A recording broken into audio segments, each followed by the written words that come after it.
ahí en el libro de Proverbios y no vamos a leer, dijimos que hoy vamos a empezar un mensaje o una serie de mensajes que se refieren a Día de Muertos, Halloween y todo esto. Entonces, el día de hoy tenemos un buen mensaje. Vamos a abrir nuestra Biblia en el libro de Proverbios, capítulo 14, versículo 12. Capítulo 14, versículo 12, y me voy a conectar. Proverbios 14, versículo 12.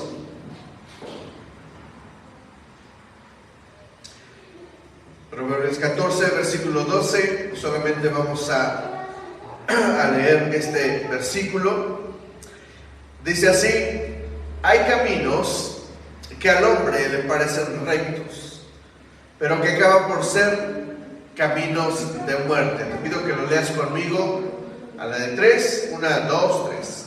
Hay caminos que al hombre le parecen rectos, pero que acaban por ser caminos de muerte. Bien, este pasaje que escribe Salomón básicamente nos está diciendo algo bien simple, que hay caminos que a nosotros nos podrían parecer rectos, pero que terminan por ser caminos de muerte. Es decir, hay cosas que nos podrían parecer buenas, pero en realidad son caminos de muerte, o son caminos que nos harán terminar mal. El mensaje del día de hoy se llama así: no caigas en la trampa. ¿Cómo se llama el mensaje? No caigas en la trampa. Otra vez, 1, 2, 3. No caigas en la trampa. No caigas en la trampa. Tenemos que evaluar el mensaje de la palabra y el mensaje del evangelio de una forma correcta, de una forma equilibrada. A veces terminamos siendo muy legalistas, no estamos de acuerdo con nada, pero también a veces terminamos siendo muy liberales o terminamos en el libertinaje. Y como hijos de Dios, respecto de Halloween, Día de Muertos, tenemos que también tener un equilibrio en nuestras mentes, un equilibrio acerca de cómo vivirlo, acerca de cómo enfrentarlo en el mundo. Por eso hoy vamos a hablar, o vamos a comenzar a hablar de este tema. No es lo único que voy a hablar, sino que voy a ir profundizando un poco más este mes de octubre. Y terminando octubre terminamos los mensajes, porque para el mes de noviembre usted ya sabe qué onda con esto, ¿ok? Esta es la imagen que regularmente tenemos acerca de nuestros niños en México. Esa es la imagen. Queremos a nuestros hijos verlos pintados, y no solo eso, sino que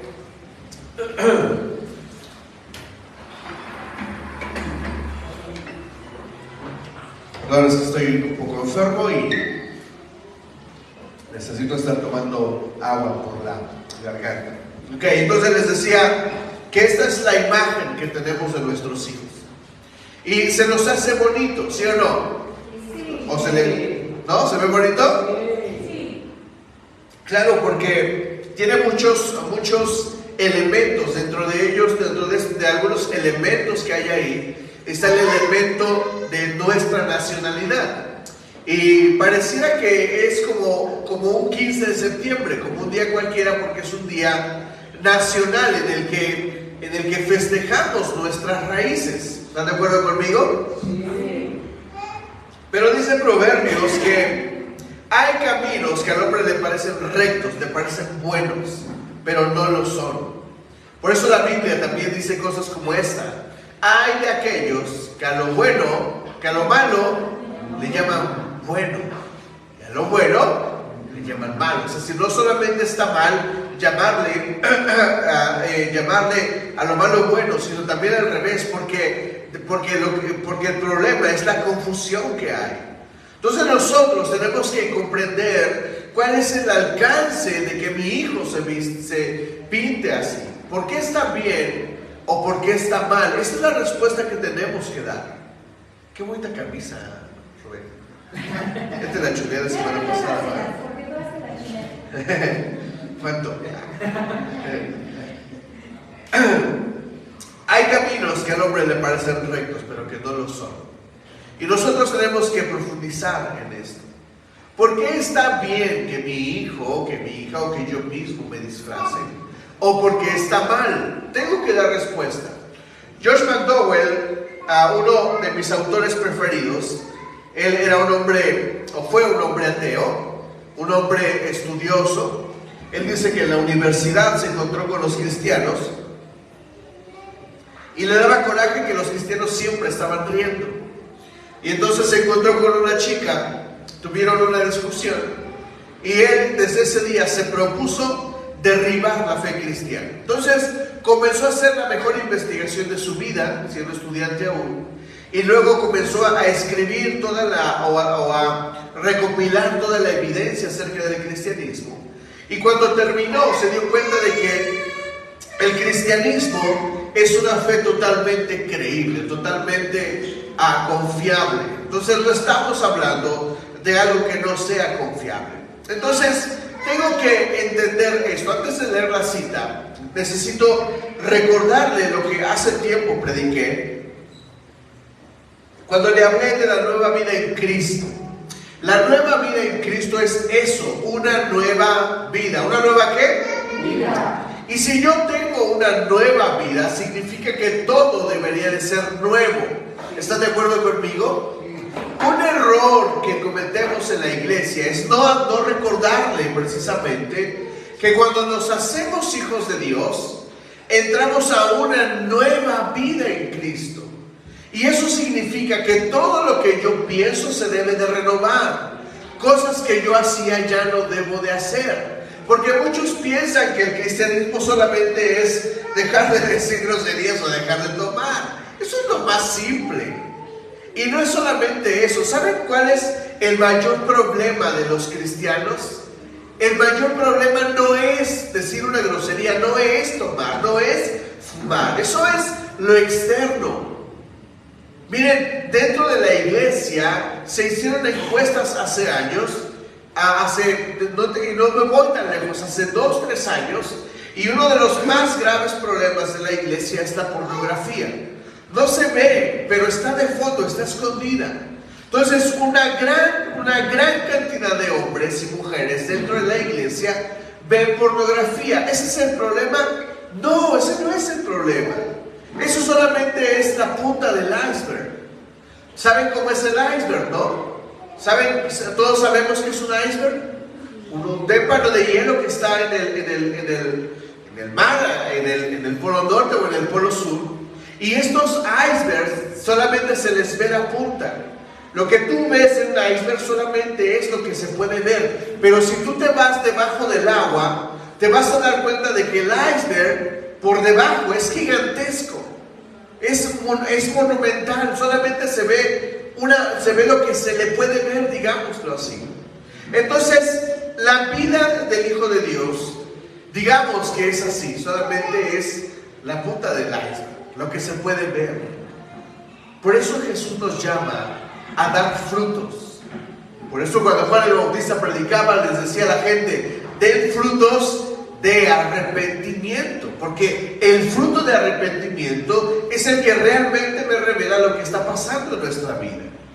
Entonces, cuando yo hablo de la nueva vida en Cristo, significa que mi vida revela lo que hay en lo profundo, lo que pasa en lo secreto. Entonces, este pasaje es muy interesante porque es uno de los primeros, vamos a buscarlo, por favor, búsquenlo, Deuteronomio 18. Es un capítulo o un pasaje de la Escritura que nos habla acerca de la nueva vida en Cristo. Recuerden que cuando el pueblo salió de Egipto, Egipto representa la vieja vida o el pecado, y la tierra prometida representa nuestra nueva vida en Cristo, ¿ok?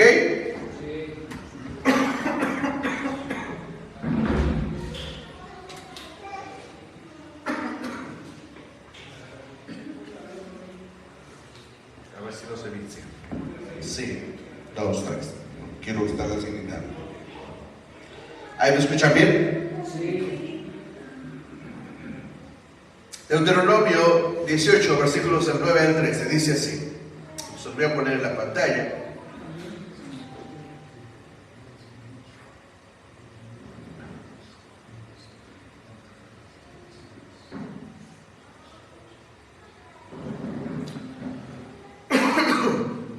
Cuando entres en la tierra que te da el Señor tu Dios. ¿Cuándo qué? Cuando entres en la tierra es la tierra prometida representa nuestra nueva vida en Cristo. Lo que está diciendo el Señor al pueblo de Israel es: cuando entres a la nueva vida, no aprendas las costumbres abominables de esas naciones. Nadie entre los tuyos deberá sacrificar a su hijo o hija en el fuego, ni practicar la adivinación, agorería o hechicería. Agorería es como brujería, que está relacionada con la hechicería. Dice: tampoco hacer conjuros, servir de medium, practicar espiritismo o consultar a los muertos. Cualquiera que practique estas costumbres se hará abominable al Señor, y por causa de ellas el Señor tu Dios expulsará de tu presencia a esas naciones. A los ojos del Señor tu Dios serás intachable. ¿Por qué el Señor quiere que este pueblo nuevo, que va a una nueva vida, no practique lo que otros pueblos hacen? ¿Por qué? ¿Por qué? ¿Te has preguntado por qué el Señor quiere que yo deje de ver pornografía?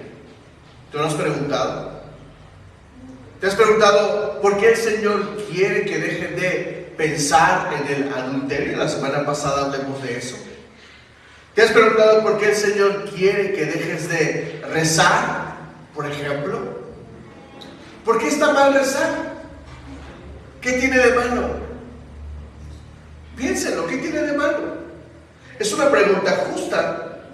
¿Qué tiene de malo rezarle a la Virgen? ¿Qué tiene de malo rezarle a otro santo? ¿Qué tiene de malo?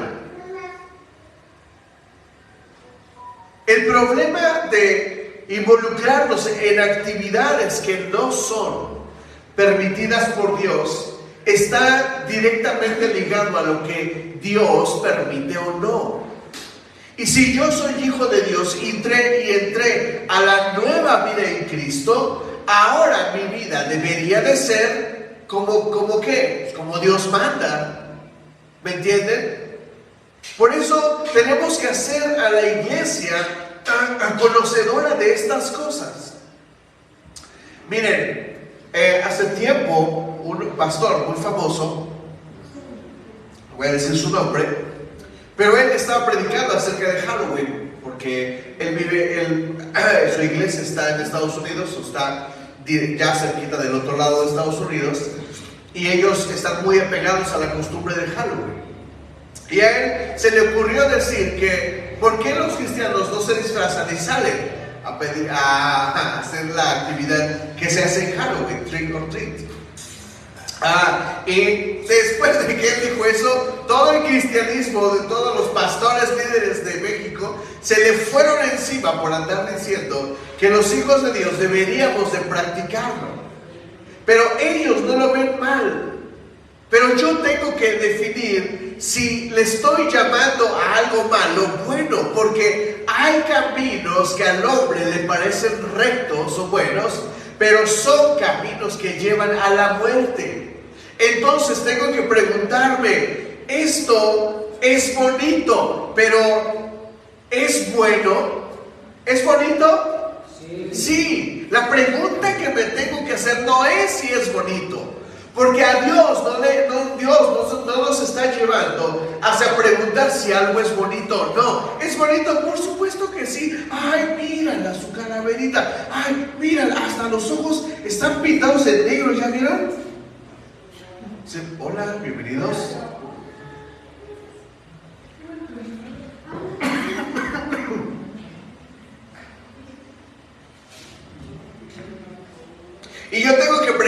es bueno? ¿Es bonito? Sí. ¿Es bueno? Esa es la pregunta correcta.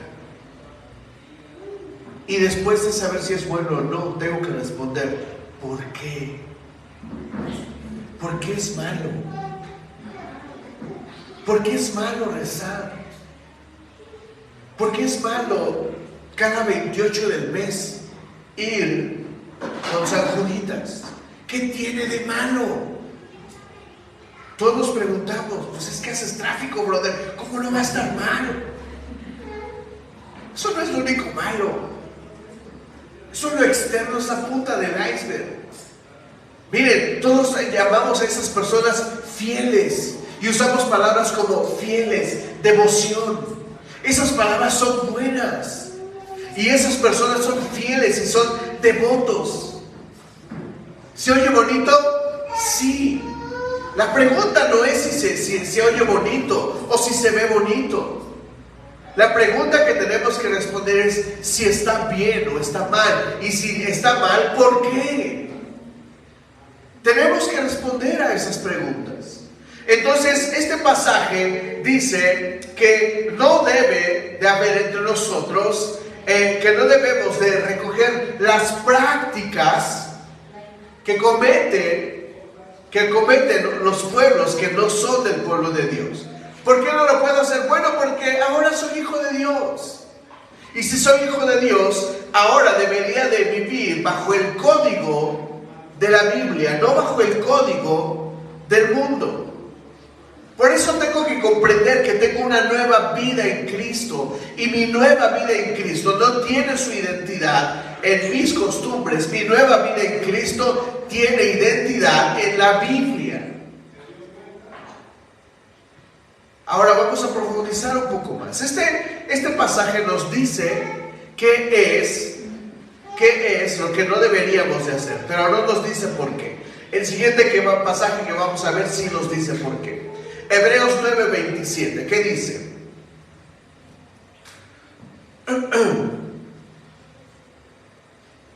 Estoy usando solamente versículos que nos sirven al mensaje de hoy, pero las próximas semanas voy a ir profundizando en otros mensajes, en otros versículos, más interesantes. Hebreos 9:27. Y así, como cada persona está destinada a morir una sola vez y después vendrá el juicio, así también Cristo fue ofrecido una sola vez y para siempre. Exacto, el versículo 27 dice, así como está establecido que los seres humanos, ¿que los qué? Seres humanos. Mueran una sola vez y después venga el juicio. ¿Cuántas veces puede morir un hombre? Una. Solo una. No hay dos muertes. Bueno, la Biblia nos habla efectivamente de dos muertes, pero respecto de mi destino final, solamente voy a vivir y a morir una sola vez. Yo muero y dice la Biblia que inmediatamente después de que yo muera, viene el juicio. Una mentira que la iglesia, que la religión tradicional ha planteado es la existencia del purgatorio. No existe tal, no hay purgatorio. ¿Saben qué es el purgatorio? Es la opción de una nueva oportunidad, porque se supone que en el purgatorio, ¿qué sucede? ¿Qué sucede en el purgatorio? ¿Para qué sirve? Supuestamente estás purgando tu condena. Estás pagando lo malo y te estás como purificando. O sea, si entraste mal, del purgatorio sales bien, no hay bronca. Siempre terminan bien las cosas. Y eso es una mentira. La Biblia solamente habla de dos destinos para el hombre. Uno es el cielo y el otro es el infierno. ¿Recuerdan la parábola, la historia que Jesús contó? Que nos revela verdades del cielo. Dice que estaba Lázaro, un mendigo, en la fiesta de un cuate rico. Ni siquiera dice el nombre del hombre rico.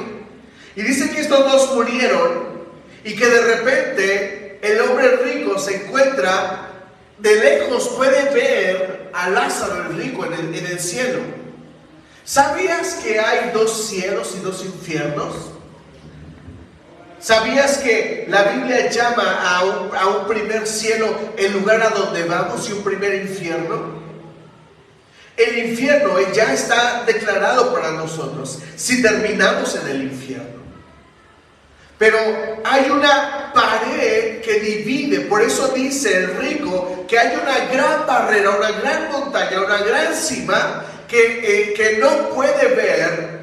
No puede pasarla, pero puede ver del otro lado. Entonces es como si el cielo y el infierno estuvieran a la par, y como si el rico pudiera ver a Lázaro. ¿Y qué le dice el hombre a Abraham, que está en el cielo? O al Padre: oh Señor, que Lázaro venga y me moje la lengua, por lo menos con una gota de agua. Porque está escrito para los hombres que mueran una sola vez, y después de esto, el juicio. Iglesia, solamente tienes una oportunidad, solo una. Oye, pastor, entonces, si mi familiar que fue cristiano fue al cielo, bueno, yo no soy el juez. Por eso no puedo decirte mi opinión sobre una posición de juez. Pero te digo lo que la Biblia dice: que solamente hay un camino al cielo, y ese es Jesús. Porque solamente hay un nombre dado a los hombres por el cual se puede ser salvo, y ese es el nombre de Jesús. Así de que si una persona murió con Cristo, ¿fue al cielo? Bueno, te digo que no voy a usar mi posición y no voy a ponerme como juez. Pero la amplia posibilidad es que fue al cielo. Porque después no hay que nos ponemos como jueces y empezamos a decir: bueno, si fue buen cristiano, se fue al cielo, pero si fue mal cristiano, se fue al infierno. Yo no puedo decir esas cosas. Pero la Biblia dice que si estás en Cristo, te vas al cielo. Y después la otra parte es acerca de quienes mueren sin Cristo. Es definitorio. La Biblia dice que aquel que muere sin Cristo no puede ir al cielo. ¿Por qué? Pues porque hay solamente un camino al cielo, y ese camino es Cristo. Ese nombre es Cristo. No se puede ir al cielo de otra forma. Pastor, es que yo he sido muy bueno. No, la Biblia dice que no son las obras. Pablo escribe que la salvación no es por obras, para que nadie se gloríe. Nadie puede decir: no, yo soy bueno, no soy tan bueno como Mahatma Gandhi, pero he sido bueno, me merezco el cielo. Falso. No son tus obras no te van a salvar. Por eso en la iglesia es un lugar abierto para todos. Para el pecador, para el drogadicto, para el borracho, para todos. Para los que veían pornografía. Yo vengo de la pornografía. Ese es el lugar para todos, porque en este lugar podemos encontrarnos con la salvación. No con la perfección, pero sí con la salvación. ¿Me entiendes, iglesia? Solo hay una oportunidad. Por eso es pecado relacionarme y pensar que alguien va a venir de la muerte. Eso no sucede, iglesia. Oye, pastor, entonces, ¿qué pasa? Es que la otra vez soñé a mi abuelito. ¿Sabes cuántas veces he soñado a mi abuelo paterno? He tenido muchas veces ese sueño y ha sido repetitivo. Siempre lo sueño. Aún hoy, después de casi, tengo 40, tiene más de 30 años que murió mi abuelo materno, y lo sigo soñando. Pastor, ¿ese sueño es de Dios? No, yo sé que no es de Dios. ¿Por qué? Porque la Biblia dice que para los hombres está escrito que mueran una sola vez, y después el juicio. Es decir, tú mueres, vas a encontrarte en el cielo, o no sé si en el cielo o en un lugar intermedio, y ahí mismo, después de morir, te van a decir: Señor, pase al infierno, Señor, pase al cielo. No hay más opciones, no hay purgatorio, no hay lugar intermedio. Solamente hay un cielo y solamente hay un infierno. Por eso podemos decir que esto está basado en los principios de Dios. Y por eso está mal que nosotros nos relacionemos con esto. Ahora, tenemos que profundizar en esto. Yo tengo que comprender que cuando yo practico o me pinto o hago esto, yo entro en una atmósfera. ¿En una qué? Atmósfera. ¿Qué es una atmósfera? Bueno, hay una atmósfera de desierto, hay una atmósfera de selva, hay una atmósfera de tundra, hay atmósferas. ¿Qué determina una atmósfera? Una atmósfera determina la vida o la muerte. Te pregunto, ¿un animal de desierto puede vivir en una selva? ¿Por qué? Porque no es su atmósfera. ¿Qué tal la atmósfera del agua? ¿Un pez puede vivir fuera del agua? No. ¿Por qué? Pues porque no es su atmósfera. Cuando les prediqué acerca de las atmósferas de Dios, les traje un pez que por cierto sigue vivo. Ya casi se me muere 2 veces, pero ha resucitado 2 veces. Así es de que cuando yo me mezclo con esto, yo entro en un ambiente, en una atmósfera. ¿Y cuál es la atmósfera de Halloween y Día de Muertos? ¿Cuál es la atmósfera? Esa es la atmósfera, una atmósfera de demonios. ¿O me van a decir que no? ¿No? ¿O nos vamos a poner santos a la hora de la hora? Hay una atmósfera de brujas y de brujería, ¿sí o no? Hay una atmósfera de monstruos, ¿sí o no? ¿Sabías que las personas endemoniadas se transfiguran?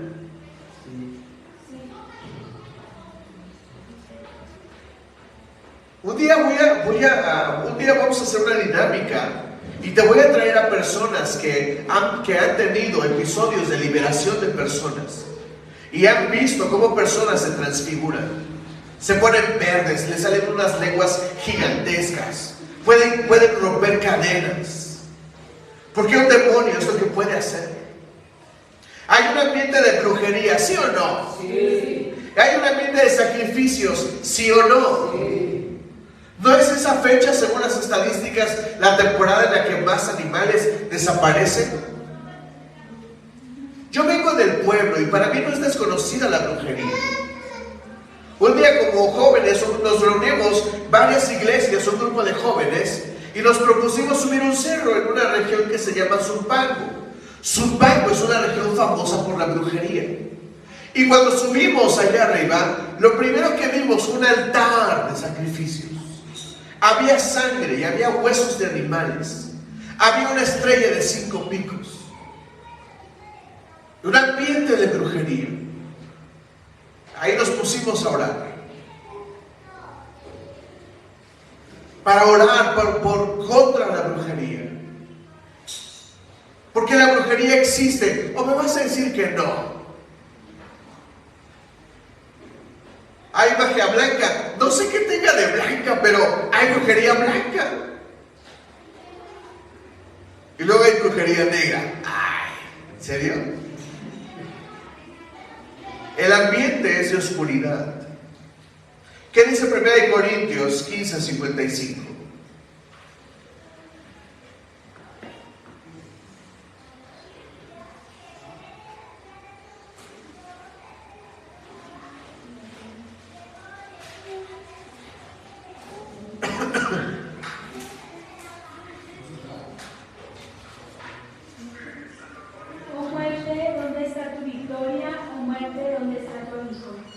¿Dónde está, oh muerte, tu victoria?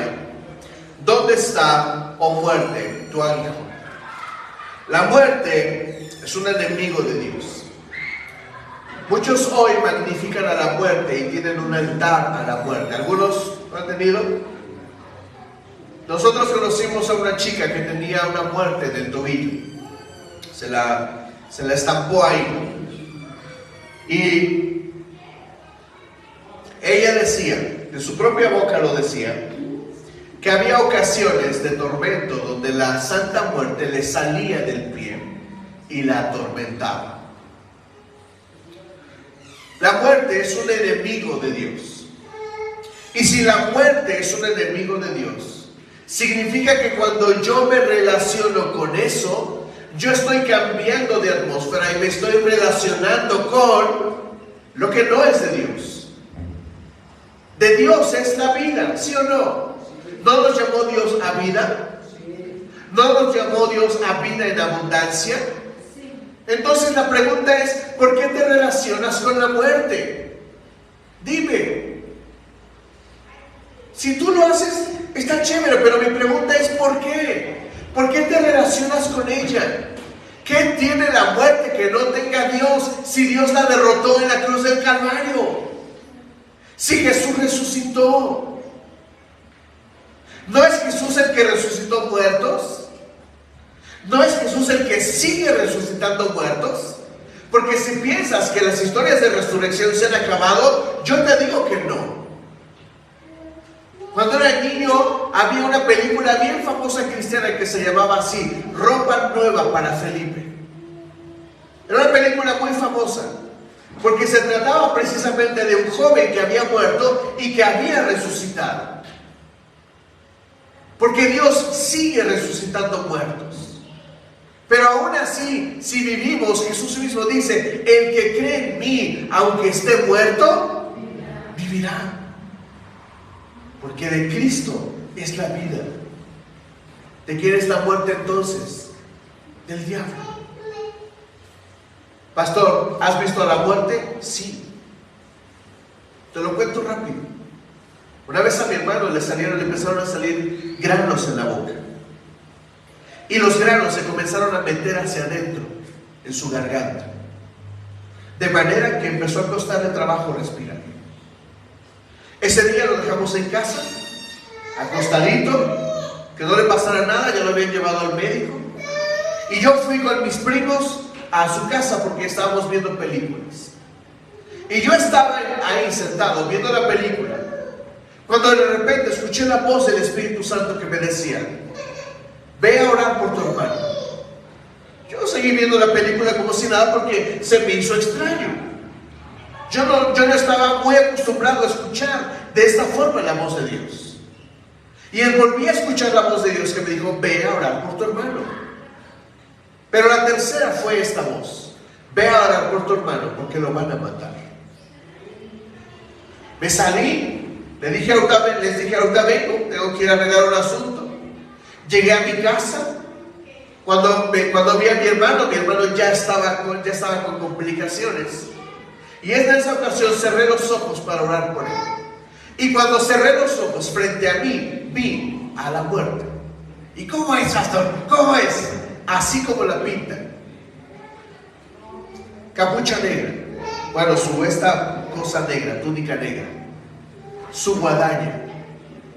Y cuando la ves de frente, es un esqueleto. Así se revela la muerte. ¿Tiene poder? No. Ese mismo día le dije, te vas de aquí y te vas a mi casa en el nombre de Jesús. Ese día mi hermano fue libre y después de eso sanó. La muerte es un enemigo de Dios, pero ¿sabes qué más? Es un enemigo de tu vida. La muerte te quiere matar. Yo no entiendo cómo es que van a la muerte si los quieren matar. Porque no solamente te quiere matar, te quiere llevar al infierno. O dime, ¿a dónde? Dime, mira, la absurda mentira de la muerte es que te va a dar algo bueno. Yo te pregunto, ¿de qué te sirven 100 millones de pesos para vivir 30 años aquí? Si tu eternidad, que va a durar miles y miles y miles de años, te la vas a pasar en el infierno, ¿vale la pena? Te lo pregunto, ¿vale la pena? ¿Vale la pena que se te aparezca la muerte y te diga, te doy una camioneta nueva si me das tu alma? ¿Sabes qué es lo primero que vas a hacer? Vas a salir a la carretera, la vas a manejar a 120 por hora, te vas a estrellar y te vas a morir. ¿De qué te sirvió la camioneta? Si solo vas a terminar en el infierno. ¿Me estás entendiendo? Entonces, relacionarme con esto me relaciona con lo oscuro, con lo que es del diablo. Ahora, para los conocedores, por aquellos que no conocen tanto de la ofrenda, porque te voy a decir algo que abunda en la sociedad mexicana, y lo digo en general, es que no entienden la ofrenda de muertos.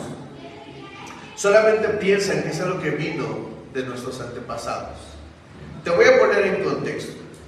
Te puedo poner en contexto porque yo estudié licenciatura en turismo. ¿Y eso qué? Bueno, cuando estudias turismo te enseñan estas cosas. Hay una revista que es física, pero también la encuentras electrónica o virtual, que se llama Arqueología Mexicana. Te la recomiendo. Si tú estudias esta revista, vas a encontrar la mayor fuente de información sobre la cultura mexicana de hace tiempo. Y la cultura mexicana, los aztecas tenían por Dios a una señora que se llama Mictlantecutli. Es la diosa la diosa de la muerte. ¿Sabías que los mayas son los únicos en Mesoamérica? ¿Sabías que los mayas son los únicos que tienen el concepto de cielo y de infierno? ¿Y sabías que ellos elegían por su propia cuenta al dios del infierno? ¿Y sabes cómo es el dios del infierno para ellos? Es una calaca, un esqueleto. Ve al Museo de Antropología e Historia y está en la parte externa de las exposiciones. Porque nuestros antepasados tenían costumbres que tenían que ver con la oscuridad. Y lo que nosotros tenemos ahora como festejo, como fiesta del Día de Muertos, es una unión entre lo cristiano, así como te lo estoy diciendo, entre lo cristiano y la tradición mesoamericana. Eso es lo que es nuestro Día de Muertos. Esta foto es una explicación y está mal. No está tan correcta, pero ahí te va. El agua, fuente de vida, y se ofrece para las almas para mitigar su sed. Las velas y veladoras son la luz que guía a las almas hacia sus antiguos hogares y alumbrar su regreso a la última morada. Esto nos dice que yo estoy esperando que mi muerto venga. ¿Eso se puede? No. La Biblia dice que para los hombres está escrito que mueran una sola vez. Oye, pastor, es que a mí se me apareció mi abuelita. No era tu abuelita, era un demonio. ¿Sabes que hay un pasaje de la Biblia donde mandan a llamar a un muerto famoso? Ahorita lo vamos a ver. Papel picado, que representa la alegría. Esto es algo nuevo que no se tenía en los primeros años. Las flores adornan el lugar, los pétalos de cempasúchil forman un camino que guía a las almas. Las blancas representan el cielo, las amarillas la tierra y las moradas el luto, alabanza y para limpiar a los malos espíritus. ¿Sabías tú que en la Biblia también hay colores? ¿Y sabes para qué sirve el violeta? El violeta representa la deidad de Cristo. Estos colores usurpan el significado de la Biblia. Un petate, bueno, eso es tradicional para que descansen. Y luego está la pirámide. ¿Te has puesto a pensar por qué es una pirámide? ¿A dónde van los muertos mexicanos? ¿A dónde? Al Mictlán, ¿no? ¿Sí estoy bien? Bueno, pues la pirámide representa los niveles del Mictlán, el lugar de la muerte. Entonces, este no está tan bien explicado, pero te voy a explicar otro. leer un contenido de internet.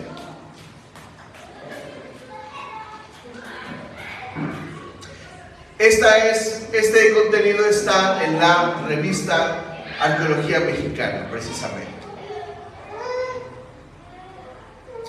Los mexicas conmemoraban a sus difuntos en 2 de las veintenas de Xiuhpohualli o calendario civil, o sea, en sus días. La primera era Tlaxochimán, se obsequian flores, ofrenda de las flores, se dan flores. Mictlanhuitl, fiesta de los muertos. Mictlanhuitontli, pequeña fiesta de los muertos. Las deidades que estaban asociadas a los ritos eran Tezcatlipoca, Huitzilopochtli y Mictlantecutli, que es la que te dije. Las flores eran el principal componente de las fiestas de esa veintena. Se recogían flores de todas las especies, con las que se hacían guirnaldas para decorar los templos. La noche anterior a la fiesta se preparaban los alimentos: tortas de maíz, carne de guajolote y perro. ¿Sabías que el perro xoloscuintle se come? Bueno, los mexicas lo hacían en barbacoa y yo me imagino que sabía bien. Que se consumían durante la celebración. Por la mañana, las primicias de las flores eran ofrecidas primero a Huitzilopochtli, después al resto de los dioses.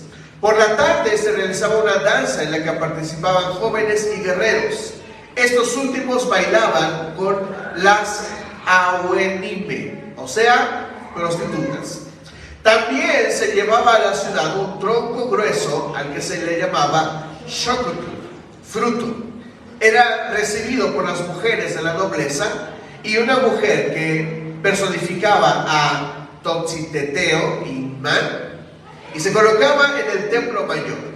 Para concluir la fiesta también se ofrecían flores a los muertos y se les ofrendaban alimentos. Otros ritos incluían el sacrificio de niños y el ofrecimiento de flores en honor de Tezcatlipoca, así como el sacrificio de una víctima que representaba a Mictlantecutli, o sea, la diosa de la muerte. Bien, entonces el asunto queda claro. Cuando nosotros practicamos o nos envolvemos en estas prácticas, nosotros nos relacionamos a un ambiente de oscuridad, a un ambiente de demonios, brujas, monstruos, brujería y sacrificios. Ahora, tú me podrás preguntar, ¿qué tiene de malo? ¿Qué tiene de malo? Bueno, primero, que te estás relacionando con eso. Segundo, que probablemente estemos abriendo puertas. Incluso sucede en el cristianismo. Hay un libro muy famoso que se llama así: Él vino a dar libertad a los cautivos. Este libro incluye la historia de una mujer que rescata a otra mujer que fue bruja, y que fue la bruja de brujas, o sea, no cualquier bruja, la bruja de brujas, a la que en un momento se le etiquetó como la esposa de Satanás. Ahora, es muy interesante la historia,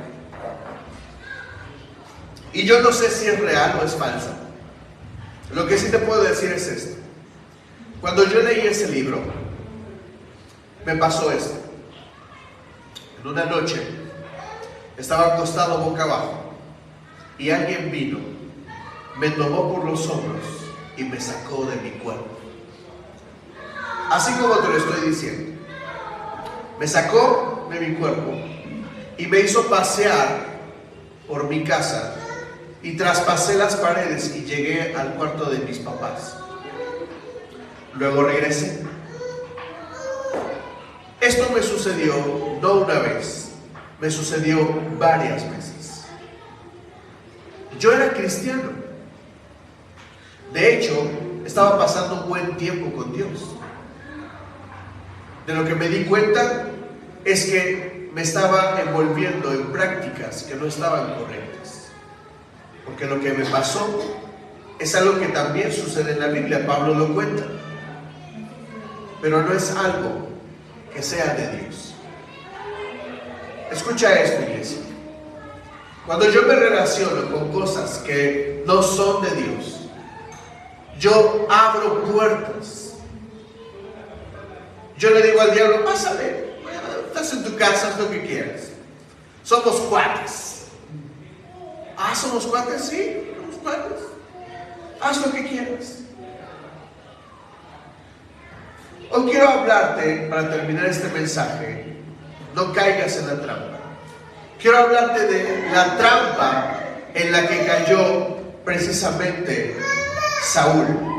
Vamos ahí a 1 Samuel, capítulo 28, por favor.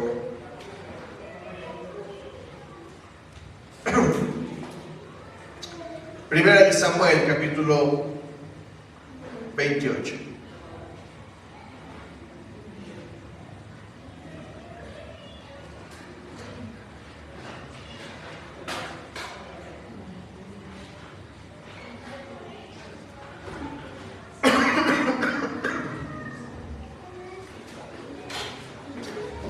Por aquel tiempo, los filisteos reunieron sus tropas para ir a la guerra contra Israel.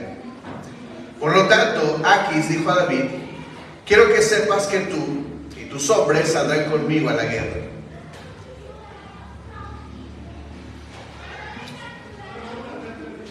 Está bien, respondió David. Ya verá usted de lo que es capaz este siervo suyo. Si es así, añadió Aquis, de ahora en adelante te nombro mi guardaespaldas. Y a partir del versículo 3 está esta historia extraña en la Biblia. Ya Samuel había muerto. ¿Quién había muerto? ¿Sabe quién era Samuel, no? Un profeta, un hombre importante de Dios. Si alguien tenía algo que consultar a Dios, iba ¿con quién? Con Samuel. Samuel era una persona importante. Era una persona de renombre, era un hombre fuera de serie. Si alguien tenía problemas, si el rey tenía problemas, tenía que ir con Samuel para consultarle, porque Samuel era el eje casi del país después del rey. En ese tiempo no había reyes, había comenzado el primer rey, que era Saúl, y Samuel lo había casi construido, lo había sacado de la nada para ponerlo como rey. Luego dice, todo Israel había hecho duelo por él y lo habían enterrado en Ramá, que era su propio pueblo. Saúl, por su parte, había expulsado del país a los mediums y a los espiritistas. ¿Qué había hecho Saúl? ¿A quién expulsó? A los mediums y a los espiritistas. ¿Por qué los sacó? Porque Dios lo había prohibido, porque estaba mal, porque la Biblia ya lo leímos en Deuteronomio. Está mal que consultes a los muertos, está mal que practiques brujería, está mal, va contra las reglas de Dios. ¿Por qué va contra las reglas de Dios? Porque Dios simplemente no cuadra con eso, así de simple. No, mira, podría darte explicaciones grandes, pero es simple como eso. A Dios no le gusta. Rompemos las reglas de Dios. Relacionarme con un muerto es romper las reglas de Dios, porque está escrito para los hombres que mueran una sola vez y después el juicio. Un hombre no puede venir de la muerte. El versículo 4 dice: los filisteos concentraron sus fuerzas y fueron a Sunem, donde acamparon. Saúl reunió entonces a los israelitas y armaron su campamento en Gilboa. Entonces, cuando vio Saúl al ejército filisteo, le entró tal miedo que se descorazonó por completo. ¿Le entró qué? Por eso consultó al Señor, pero él no le respondió ni en sueños, ni por el Urim, ni por los profetas. ¿Qué pasó con Saúl? ¿Están viendo conmigo lo que le pasó a Saúl? Saúl se quedó sin ayuda. Su gran ayuda era Samuel. Quien lo podía sostener era Samuel. ¿Saben cuál es la trampa para los mexicanos a través de Día de Muertos? es la memoria de nuestros muertos. ¿Cuántos aquí han perdido a alguien que aman? ¿Y no te gustaría a veces regresar el tiempo? Pues esto es lo que le pasó a Saúl. Saúl perdió a su padre espiritual y necesitaba ayuda. Cuando él vio al ejército que estaba en contra de él, se descorazonó y fue a pedir ayuda. Fue a consultar al Señor. ¿Saben quién le podía dar la respuesta que necesitaba? Samuel. Pero Saúl primero fue al Señor. ¿Cuántos han dicho esta frase? Ay, si mi papá estuviera aquí. Ay, si mi mamá estuviera aquí. Si mi mamá estuviera aquí no permitiría nada de esto.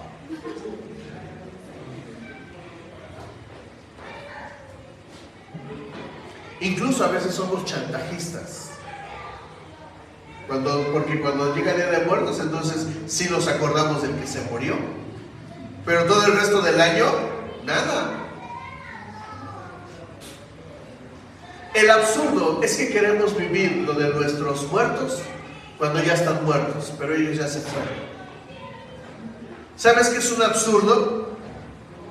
Llevarle un plato de comida a alguien a quien cuando estuvo vivo no se lo diste. ¿Me entiendes? ¿Para qué se lo llevas? Ya se murió. El absurdo es que queremos llevarle, mira, ya está muerto y queremos comprarle el mejor traje. Si en su vida le compraste ropa, hablas bien de él cuando está ahí en el féretro, cuando estuvo vivo y no le dijiste ninguna palabra bonita. ¿Sí o no? Esa es la trampa, el sentimentalismo mexicano. Iglesia de Dios, iglesia, hoy quiero hablarte acerca del sentimentalismo falso que vivimos acerca de nuestros muertos. Y quisiera poner una fractura en ese sentimentalismo para que sepas que esa persona se fue y no va a regresar. Se murió y esté en el cielo o esté en el infierno, ya no está aquí. Y de lo que deberías de cuidarte es de no tratar de relacionarte con él. No puedes. Hay algunos cristianos que hasta ahora así. Oh, papito, tú que estás allá con Jesús, ¿qué es eso? No puedes orar a tu padre. Tu mamá ya se murió. ¿Qué crees que va a decir? ¿Qué crees que va a decir? Oye, Jesús, perdóname, pero ya mi hijo me está hablando. Eso no es cierto. Eso son mentiras del diablo. Así es de que Saúl está descorazonado y va en consulta a Dios. Saúl anda en una onda desobediente y piensa que ir con Dios le va a resolver el problema, y le habla a Dios y Dios no le responde. Luego van con los profetas, buscan a los profetas y estos no le responden. ¿Y saben cuáles son sus patadas de ahogado? Tratar de buscar al Samuel muerto. Por eso hace esto que pasa en los siguientes versículos. Entonces voy a leer el versículo 6. Por eso consultó al Señor, pero él no le respondió ni en sueños, ni por el Urim, ni por los profetas. Por eso Saúl ordenó a sus oficiales: búsquenme a un medium para que yo vaya a consultarle. Pues hay una en No, respondieron. Saúl se disfrazó con otra ropa y acompañado de 2 hombres se fue de noche a ver a la medium. Quiero que evoques a un espíritu, pidió Saúl. Haz que se me aparezca el que yo te diga. ¿Acaso no sabe usted que ya ha hecho Saúl, respondió la mujer, ha expulsado del país a los médiums y a los espiritistas? ¿Por qué vino usted a tenderme una trampa y exponerme a la muerte? Tan cierto como que el Señor vive. Vean las palabras de Saúl. Todavía ahí con la bruja se atreve a usar la palabra del Señor. Tan cierto como que el Señor vive, te aseguro que nadie te va a castigar por esto. Contestó Saúl. ¿A quién desea usted que yo haga aparecer?, preguntó la mujer. Evócame a Samuel, respondió Saúl. Al ver a Samuel, la mujer pegó un grito. Pero si usted es Saúl, ¿por qué me ha engañado?, reclamó. No tienes nada que temer, dijo el rey. Dime lo que has visto. Veo un espíritu que sube de la tierra. ¿Que sube de dónde?, respondió ella. ¿Y qué aspecto tiene? El de un anciano que sube envuelto en un manto. Al darse cuenta Saúl que era Samuel, se postró rostro en tierra. Samuel le dijo a Saúl: ¿por qué me molestas haciéndome subir? Estoy muy angustiado, respondió Saúl. Los filisteos me están atacando y Dios me ha abandonado. Ya no me responde ni en sueños ni por medio de profetas. Y por eso decidí llamarte para que me digas lo que debo hacer. Y Samuel respondió: pero si el Señor se ha alejado de ti y se ha vuelto tu enemigo, ¿por qué me consultas a mí? El Señor ha cumplido lo que había anunciado por medio de mí. Él te ha arrebatado de las manos del reino y se lo ha dado a tu compañero David. Tú no obedeciste al Señor, pues no llevaste a cabo la furia de su castigo contra los amalecitas. Por eso Él te condena hoy. El Señor te entregará a ti y a Israel en manos de los filisteos. Mañana tú y tus hijos se unirán a mí, y el campamento israelita caerá en poder de los filisteos. Al instante, Saúl se desplomó. Hasta ahí, iglesia. Saúl tiene un problema como el que todo mexicano tiene: el Día de Muertos.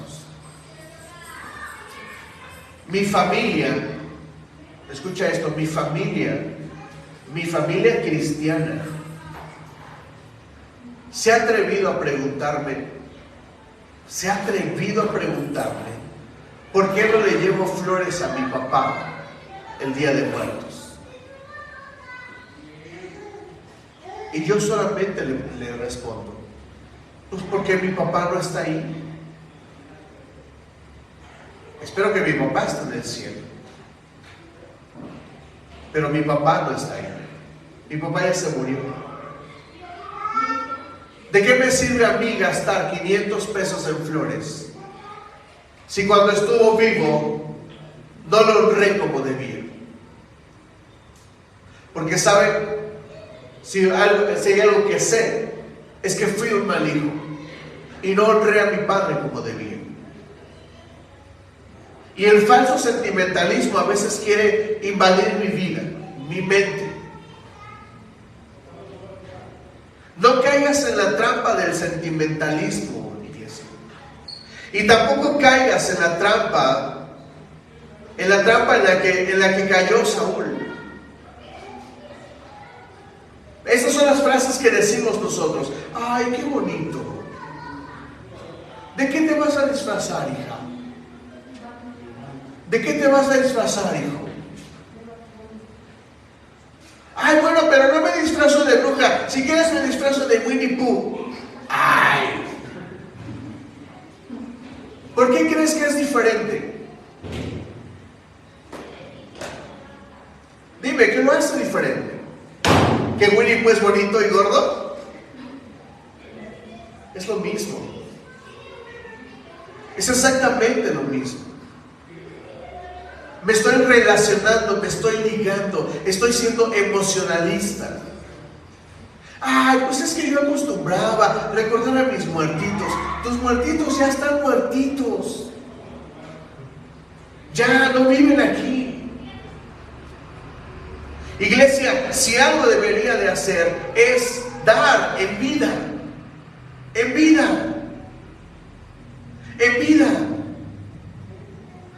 Porque cuando ella se muera, cuando él se muera, no vas a poder darle nada.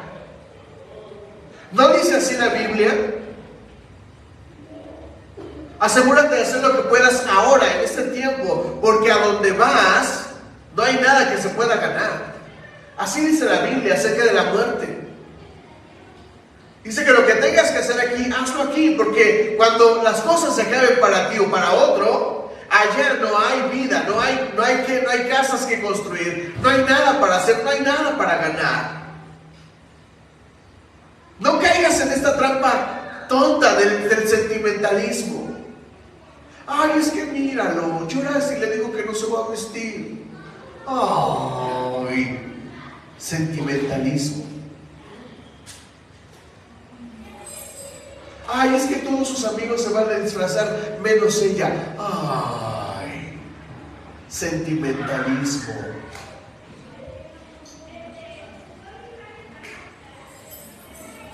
Vamos a una última cita, por favor. Marcos, capítulo 19, 20. Déjenme acordarme.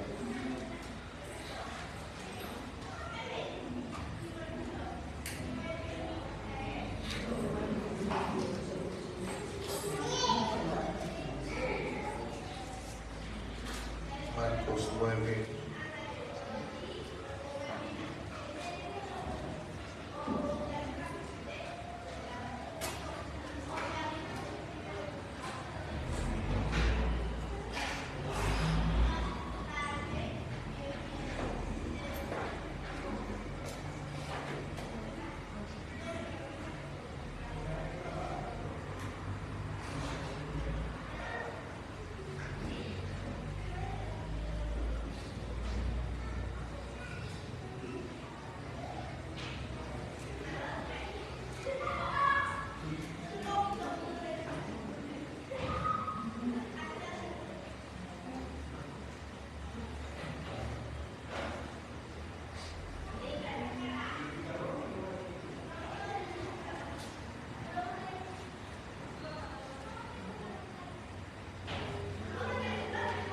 Marcos 9:14, por favor.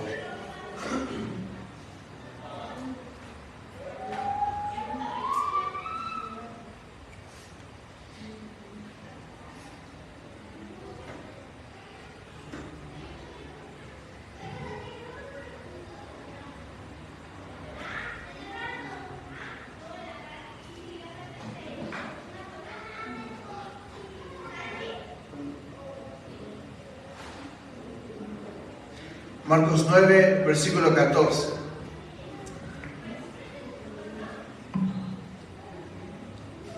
Cuando llegaron a donde estaban los otros discípulos, vieron que a su alrededor había mucha gente y que los maestros de la ley discutían con ellos. Tan pronto como la gente vio a Jesús, todos se sorprendieron y corrieron a saludarlo. ¿Qué están discutiendo con ellos?, preguntó. Maestro, respondió un hombre de entre la multitud, te he traído a mi hijo, pues está poseído por un espíritu que le ha quitado el habla. Cada vez que se apodera de él, lo derriba, echa espumarajos, cruje los dientes y se queda rígido. Pedí a tus discípulos que lo expulsaran, pero no lo lograron. Ah, generación incrédula, respondió Jesús, ¿hasta cuándo tendré que estar con ustedes? ¿Hasta cuándo tendré que soportarlos? Tráiganme al niño. Así que se lo llevaron. Tan pronto como vio Jesús, el espíritu sacudió de tal modo al muchacho que éste cayó al suelo y comenzó a revolcarse echando espumarajos. ¿Cuánto tiempo hace que le pasa esto?, le preguntó Jesús al padre. Desde que era niño, contestó. Lee conmigo, por favor, este versículo 21. 1, 2, 3. ¿Cuánto tiempo hace que le pasa esto?, le preguntó Jesús al padre. Desde que era niño, contestó. ¿Desde cuándo? Este jovencito estaba endemoniado desde que era niño. Cuando yo me dejo llevar por el sentimentalismo de, ay, lo voy a vestir, ay, que ponga su ofrenda, yo estoy permitiendo que mi hijo participe del ambiente de oscuridad. Yo recuerdo que cuando era niño jugaba un juego de adivinación. Lo recuerdo claramente. Y yo jugaba ese juego a escondidas. Y te digo algo, esas cosas son reales. Te lo digo con mis recuerdos de niño. Y si por tu sentimentalismo, como el de Saúl, vas a exponer a tu hijo a que practique y se una a esas fiestas, es tu problema. Te voy a decir algo sobre la Biblia, sobre la autoridad. Escúchenme, padres. Los padres tienen autoridad sobre sus hijos. Y esa autoridad trasciende lo espiritual. Eso significa que si tú permites que tu hijo practique esas cosas, y si tú piensas que no le va a pasar nada, y si le pasa algo, y si tú dices, ay, es que yo no sabía, es tu responsabilidad, no del niño. Si tú lo vistes para esas fechas y dejas que se relacione con eso, y después te empieza a contar que tuvo pesadillas o que le pasaron cosas fuertes, no es culpa de él, es tu culpa. Lo digo claramente, porque los padres somos responsables espiritualmente de nuestros hijos. Ay, es que el niño ya sabe lo que quiere. El niño no sabe lo que quiere. Es un absurdo pensar que un niño pueda saber que quiere ser mujer o que quiere ser hombre. Eso es una mentira. Es una mentira del diablo. Y la trampa es el sentimentalismo. Saúl estaba muerto sentimentalmente, estaba triste sentimentalmente. Ay, ¿qué voy a hacer ahora? Ni Dios me responde. Voy con una bruja para que me resuelva. Mírenlo. Ay, papá, es que todos se van a vestir menos yo. Sentimentalismo. Ay, qué bonitos se ven esos niños vestidos de demonios. Sentimentalismo, puro sentimentalismo, iglesia. Y yo lo que te hago hoy es hacerte consciente de que si te dejas guiar como Saúl por el sentimentalismo, las cosas van a terminar mal. ¿Sabes que hay una opinión teológica dividida de este pasaje? En la iglesia se discute sobre si Samuel realmente regresó o no de la muerte. ¿Qué dice la Biblia? ¿Qué dice la Biblia, iglesia? Que está escrito para los hombres que mueran una sola vez y después de esto, ¿podía entonces Samuel regresar de la muerte?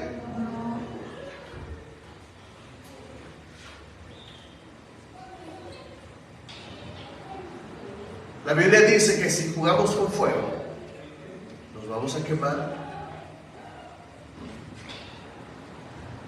Hay niños que hoy sufren ataques demoníacos. Y lamento decirlo, pero la culpa es de los padres.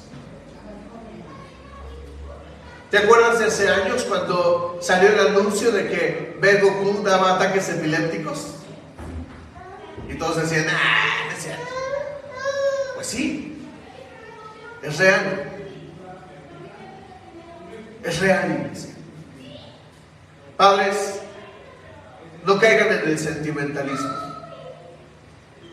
en el absurdo sentimentalismo mexicano, porque la costumbre de Día de Muertos viene de nuestros ancestros, y nuestros ancestros sí mataban niños, sí ofrecían ofrendas a sus muertos, sí creían que los muertos podían regresar.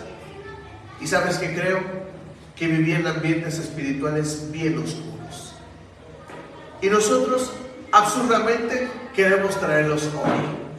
por puro sentimentalismo, solo por tratar de recordar a aquel que ya se me murió.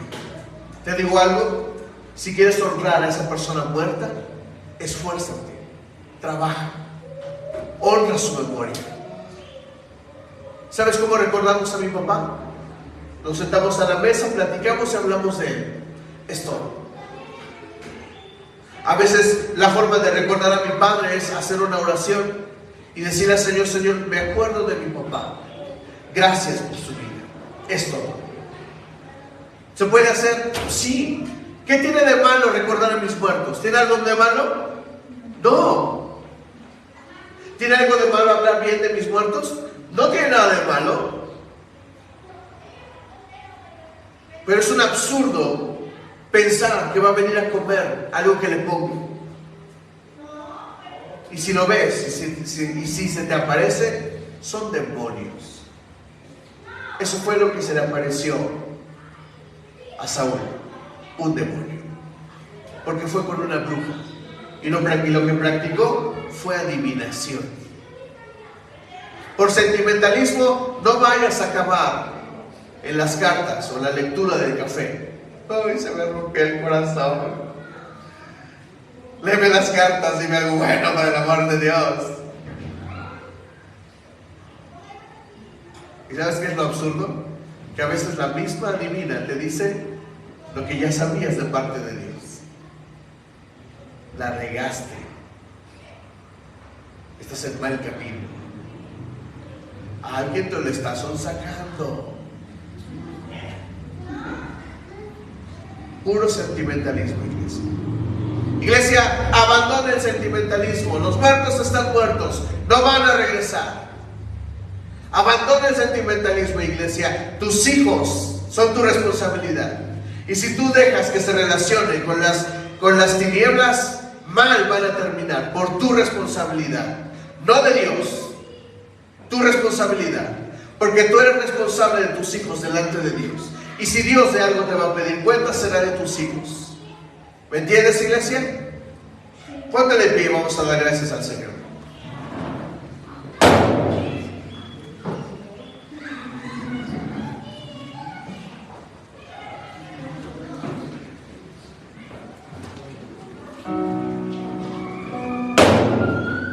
Ese es el momento oportuno para preguntarte: ¿qué prefieres? ¿Que tu hijo pase un mal día o que pase tal vez toda su vida perdido, atado por demonios? Yo preferiría que tenga un mal día y que sepa que relacionarse con el diablo es tal vez la oportunidad de destruir su vida. Padres, ese es el momento. Oren por sus hijos y díganle al Señor: Señor, cuida a mis hijos. Cierra tus ojos, iglesia. Si tú has dejado que tus hijos se envuelvan en esas cosas, este es el momento de pedirle perdón al Señor. Padre, perdónanos si por sentimentalismo hemos hecho caer a nuestros hijos. Perdónanos si por sentimentalismo nosotros mismos hemos caído ahí. Hoy decimos no a las tinieblas. Hoy digo no a relacionarme con los muertos. Tu palabra dice que los muertos no regresan.